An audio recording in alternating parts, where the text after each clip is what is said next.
내우, 외환, 윤석열. 내년 3월 9일 대선까지 이제 2달 남짓 남았습니다.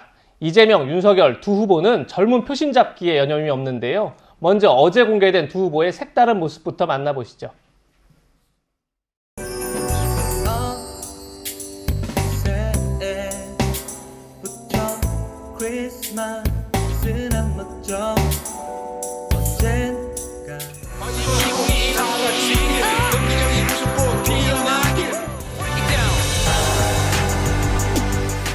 잘 봐, 몸치들의 싸움이다.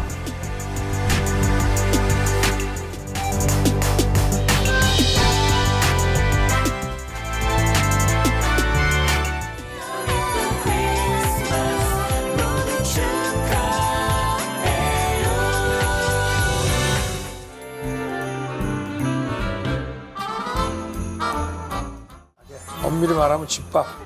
자,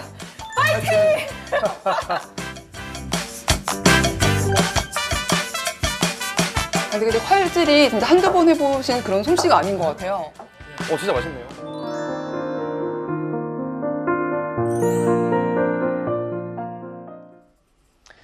이재명 후보는 가수 지드래곤을 따라했고요. 윤석열 후보는 셰프로 변신을 했는데 정혁진 변호사님, 의도한 대로 젊은 표심 잡는 데 도움이 좀 될까요? 어떻게 보셨어요? 그 성경에요. 범사에 때가 있다고 그랬어요. 네. 그 이재명 후보 대장동 관련해가지고 유본부장 사망했잖아요. 김 처장 얼마 전에 사망했잖아요.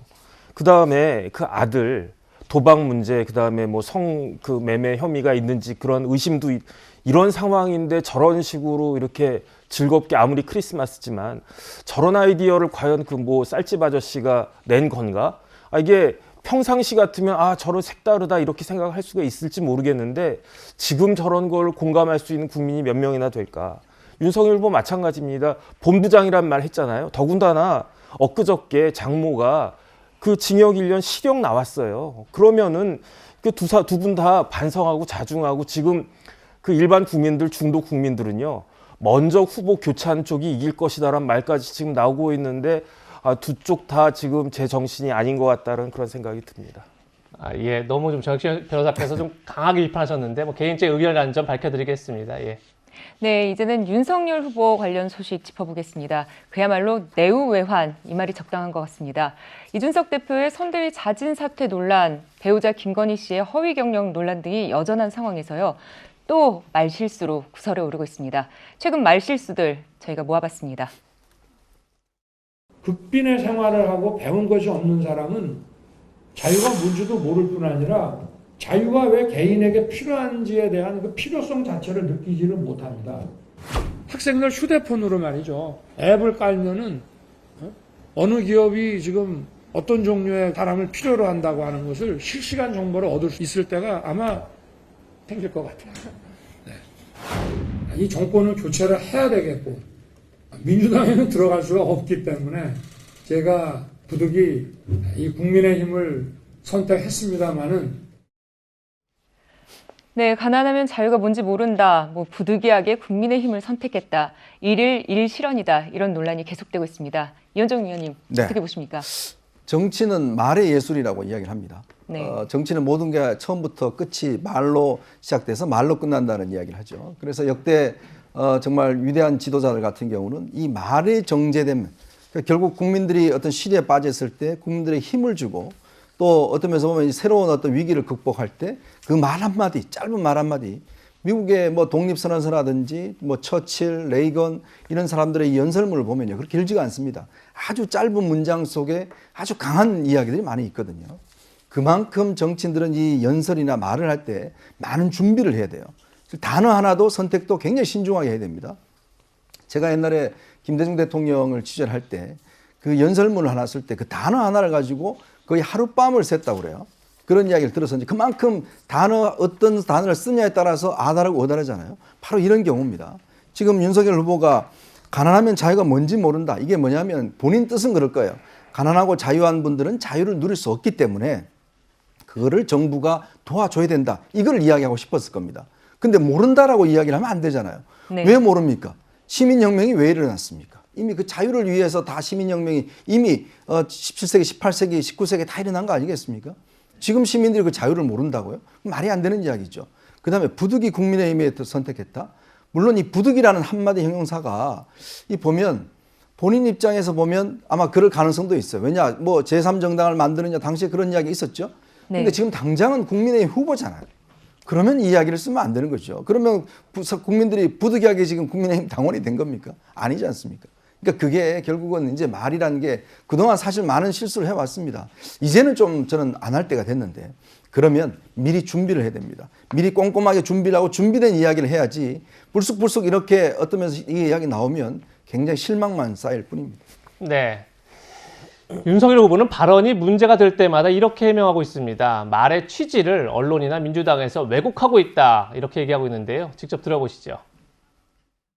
말을 하면은 그 취지를 앞뒤 저걸 봐야죠. 그거는 뭐 아마 상대 진영에서 말을 늘 지금까지 해온 것처럼 그렇게 마타도식으로 한 거고요. 그걸 앞뒤 잘라갖고 그렇게 얘기하면 왜곡도 그런 왜곡이 없는 거죠.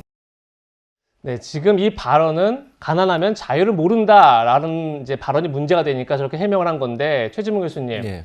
조금 전에 이현정 의원께서도 정치란 것은 말의 예술이다 이렇게 얘기를 했는데 계속 본인의 취지가 잘못 전달되고 있다면 뭔가 본인이 잘못 얘기하고 있는 거 아닌가요? 잘못하고 있는 거죠. 저는 좀 안타까운 것은 윤석열 후보가 그걸 빨리 깨달으셔야 돼요. 저렇게 계속 하시다 보면 그 말은 지금처럼 하시겠다는 거잖아요. 저 말의 취지를 들어보면 본인은 잘못 얘기한 게 없는데 그 취지를 잘못 이해해가지고 그렇게 하면 어떡하냐 이렇게 억울하다는 표현한다는 말은요. 앞으로도 계속 그런 식으로 얘기하겠다는 거예요. 근데 이현정 의원 얘기했잖아요. 그렇게 해서는 안 돼요, 절대로. 그리고 자유라고 하는 거를 가난하면 모른다. 그렇게 얘기하셨어요. 뭐 그걸 취지를 따로 따질 게 뭐가 있습니까?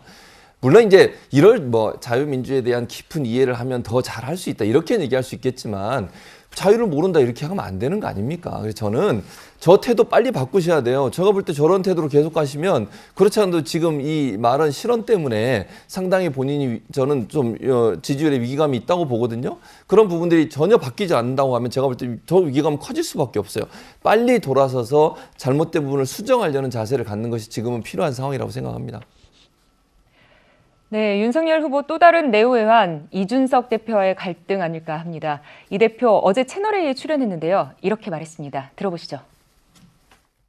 지금 당의 선대위에 있는 여러 가지 문제를 지적하는 유일한 이유는 선거 이기기 위해서입니다. 다른 이유가 개입할 이유는 하나도 없고 이걸 의심하면서 오히려 골이 깊어지는 겁니다. 무슨 이준석이 자기 정치를 이렇게 하는 게 성공의 가능성이 있습니까? 아닙니다, 절대. 꼭 기억해야 됩니다. 과거에 새누리당에 잘못된 일들이 있었을 때 그것을 지적할 수 있는 용감한 정치인들이 없었기 때문에 지난 5년 가까이 우리는 벌을 받은 것입니다. 잘못되고 있다면은 공개적으로 이야기할 수 있는 용기가 있어야 되는 것이고, 그리고 그걸 하지 않으면은 나중에 우리 또 벌 받을 겁니다. 네, 이준석 대표 자기 정치를 내가 왜 하겠느냐. 선거에서 이기기 위해서 문제 제기를 하는 거다. 이렇게 얘기했는데요.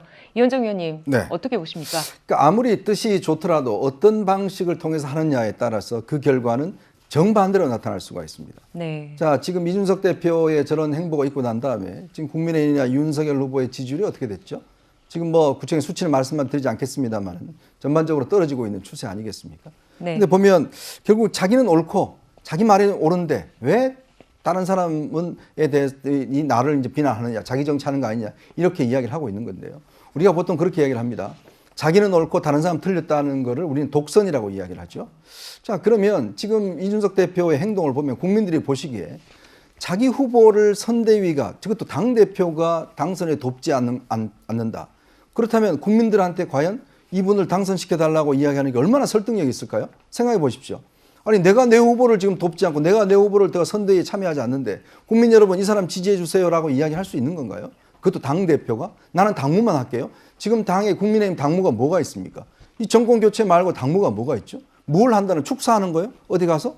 뭐 공천권 행사하는 거예요? 그게 지금 당무입니까? 그러니까 저는 이준석 대표가 자기는 스스로는 옳다라고 생각하는데 행동 자체를 보면 결국은 자기 후보에게 해를 되는 행위를 하고 있단 말이죠. 자, 저기 주장이 오르면 그걸 어떻게 관찰할 것인지 또 그런 것들을 어떻게 설득해낼 것인지 그게 바로 저는 리더십이라고 봅니다. 리더십이라는 게 나가서 마이크 잡고 방송에 안 방송에 나가서 계속 내가 옳아야라고 이야기하는 게 리더십이 아니에요. 실제로 당 내에서 어떻게 하면 나의 주장을 설득하고 관철시켜낼 것인가 그게 리더십이거든요. 예. 근데 이준석 대표의 리더십은 나는 내가 맞는 주장만 하면 내 리더십이 어떤 돋보인다. 이렇게 저는 착각하고 있는 게 아닌가 그런 생각이 듭니다. 네, 뭐 다만 조금 전에 들으신 것처럼 이준석 대표는 자신의 문제 제기가 윤석열 후보의 당선을 돕기 위한 거다 이렇게 주장하고 있다는 점도 다시 한번 말씀드리겠습니다. 윤석열 후보의 또 다른 리스크가 있죠. 바로 배우자 김건희 씨에 대한 논란인데요. 국민의힘 내부에서도 김건희 씨가 직접 나서서 허위 이력 논란에 대해서 설명하고 사과해야 한다 이런 의견이 적지 않은 것 같습니다. 문제는 윤석열 후보의 입장일 텐데요. 어젠 이런 일이 있었습니다. 직접 들어보시죠. 예, 어쨌든 이 사태를 보는 이제 많은 국민분들께 정말 진솔하게 그런 상황들에 대해서 설명할 기회를 갖는 게 좋겠다. 근데 그게 어떤 형식이 될지에 대해서는 조금 저희들이 고민하고 또 이렇게 의논을 하고 있습니다. 임태희 본부장님께서 배우자는 직접 사과 검토 중이시라고 하셨는데. 그래서 저는 뭐 그 내용은 모르겠고요. 뭐 무슨 말씀인지 제가 이따가 또 당사에 돌아가니까 한번 무슨 말씀인지 한번 여쭤보겠습니다. 최영진 변호사님, 지금 임태희 본부장은 김건희 씨가 직접 나서서 사과해야 한다. 어떤 방안으로 할지 고민하고 있다고 밝혔는데 바로 윤석열 후보한테 물어보니까 내용을 난 전혀 모른다. 김건희 씨 대응을 두고 계속 선대위 내에서 후보와 선대위 사이에 엇박자가 일어나고 있다. 이렇게 봐야 될까요? 그렇게 봐야죠. 근데 그 이유는 저는 윤석열 후보가 모르기 때문이다. 본인이 그 내용도 모른다라고 이야기를 하지만 지금 윤석열 후보가 민심을 전혀 모르고 있다. 저는 그 생각이 들거든요. 그래서 저는 어떤 생각이 드냐면 본인이 아직도 검사라고 생각하는 건가? 후보가 아니고. 왜냐하면 검사가 한 말씀 딱 하시면 저 같은 변호사는 앞뒤 맥락 다 따져가지고 검사님이 도대체 왜 저런 말씀을 하셨을까 막 고민할 수밖에 없단 말이에요. 그러면 윤석열 후보는 지금 국민들 앞에서 이런저런 이야기 한마디씩 딱 해놓고 그거를 왜 국민들이 제대로 이해 못하느냐 이런 이야기를 하는 것이 아닌가 저는 그런 생각이 들 수밖에 없고 김건희 씨 경력이 윤석열 후보 입장에서 별거 아닌 것 같아 보여도 객관적으로 과장 허위가 있단 말이죠. 그다음에 물론 그때가 결혼하기 전이고 나이도 30대 초중반 때 있던 일들이 많으니까 뭐 그때 그럴 수도 있지라고 생각을 하지만 민심은 그게 아니란 말이에요. 그 윤석열 후보가 바뀌지 않으면은 그 최진봉 교수님 조금 전에 말씀하신 것처럼 그 절대로 문제가 해결되지 않을 것으로 저도 생각이 됩니다. 네, 국민의힘 내부에서는 김건희 씨 논란을 빨리 매듭지어야 한다 이런 의견들이 나오고 있습니다. 오늘자 보도 보시겠습니다. 네, 국민의힘 중진 의원은 다음 주부터 언론들이 신년 여론조사를 한다 이렇게 얘기를 하면서 그 전에 김건희 씨에 대한 부정적인 여론을 최대한 정리해야 할 것이다 이런 얘기를 하게 됐습니다. 또 국민의힘 선대위 한 인사는요. 오는 26일이 마지노선이다. 그러니까 내일까지는 사과를 해야 되지 않겠냐 이런 얘기를 했는데요. 이현정 의원님, 네. 김건희 씨가 내일이라도 당장 나와서 사과해야 된다 이런 네. 건데 가능할까요? 일단 윤석열 후보가 본인이 이야기하자면 저는 국민이 불러서 나왔다라고 이야기를 하지 않습니까? 네. 국민이 왜 불렀겠습니까? 즉 당신이야말로 공정과 법치를 이룰 수 있는 사람이기 때문에 부른 거 아니겠습니까? 우리가 조국 사태를 보면서 국민들은 결국 이 공정하고 법치주의가 확립된 사회를 마련하기 위해서 당신 같은 사람이 필요하다. 나오라고 이야기를 했잖아요. 그게 바로 윤석열 후보가 지금 있는 가장 뿌리입니다. 그렇다면 우리 국민들의 기대는 그럼 당신도 스스로도 당신 부인도 마찬가지로 여기에 똑같은 기준에 부합돼야 된다는 게 기본적인 요구겠죠. 네. 근데 지금 여러 가지 의혹들이 제기가 돼서 물론 그중에서는 불합리한 것도 있고 가짜뉴스도 있고 합니다만은 전체로 보면 문제가 있는 것도 있습니다. 그렇다면 이 부분에 대해서 정말 단호하게 본인이 잘못을 이야기를 하고 이 부분에 시정을 하는 모습을 보여주는 게 국민에 대한 예의가 아닌가요? 저는 그렇다면 지금 국민의힘에서 나오는 이 대국민 사과는 이거는 국민들이 윤석열 후보를 불러낸 데 대한 저는 답을 해야 된다고 봅니다. 이거는 기본적으로 이거는 나 상관없어 내 부인이니까 문제 이거 될 거 없어 라고 하지 이거 자세가 아니라 저런 부분에 대해 국민들의 물음에 대해서 답을 해야 되는 거거든요. 단지 여당의 공세에 답을 하라는 게 아니라 국민의 물음에 답하라는 겁니다. 그래서 저거는 본인이 나와서 죄송하다라는 한마디로 되는 문제가 아니라 실제로 부인이 나오셔서 국민들에게 사과하고 이런 부분에 대해서 제가 좀 무리가 있었다라고 하는 걸 국민이 직접 보여서 이야기해야 되는 거예요. 그래서 그래야지만 국민들이 감정이 누그러들지. 좀 전에 우리가 영상 봤지 않습니까? 혼자 집밥하는 거. 거기에 안 계시잖아요. 그러니까 이게 이야기 안 된다는 거예요. 그런 것들을 하기 위해서라도 저는 본인이 정말 기존 고정관념을 깨야 됩니다. 정영진 변호사 이야기했듯이 본인이 심각성을 모르고 있어요. 그리고 국민들이 얼마나 이 문제에 대해서 상당히 문제가 있다는 걸 느끼는 걸 모르고 있다는 말이죠. 그래서 자꾸 국회의원들이 올해 안에 해야 된다는 이야기를 하는 겁니다. 네. 네. 앞서서 좀 여러 차례 윤석열 후보의 지지율이 있었는데 저희가 지지율을 준비했습니다. 보시는 것처럼 4개 기관이 함께 공동으로 조사한 건데요. 12월 첫째 주, 둘째 주, 그리고 최근 조사입니다.